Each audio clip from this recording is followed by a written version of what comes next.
এই যুবকেরা, সেদিন আমি ঢুকলাম সলিমুল্লাহ হলের ভিতরে, মাগরিবের নামাজ পড়তে ঢুকলাম।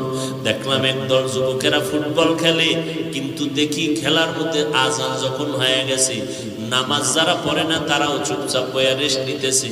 মুসলমান যুবক কলেজের ছেলেরা সবাই নামাজে গেল। প্রত্যেকটা হলের মধ্যে সুন্দর করে এক একটা মসজিদ দেওয়া আছে, ওযুখানা দেওয়া আছে। আমি যখন ঢুকলাম, অনেক ছাত্ররা আমাকে দেখা দৌড়াই আসছে। আমি তাড়াতাড়ি ঢুইকা নামাজে দাঁড়াইলাম। নামাজের পরে পেছনে তাকায় দেখি যুবকদের অভাব নাই সলিমুল্লাহ হলের ভেতরে ঢাকায়। সবাই একটু হাতে মিলানোর জন্য, সাক্ষাতের জন্য হাত মিলায়। একটা যুবক হাতটা লাগায় কানের গোড়ায়, মুখটা লাগায়, কয় হুজুর আপনি দয়া করে আমারে মাফ করবেন, আমি বড় বেয়াদবি করেছি, আপনার বিরুদ্ধে বহু লেখালেখি করেছি ফেসবুকের ভেতরে, আমি জানতাম না, না বুঝিয়া উল্টা পাল্টা লিখেছি।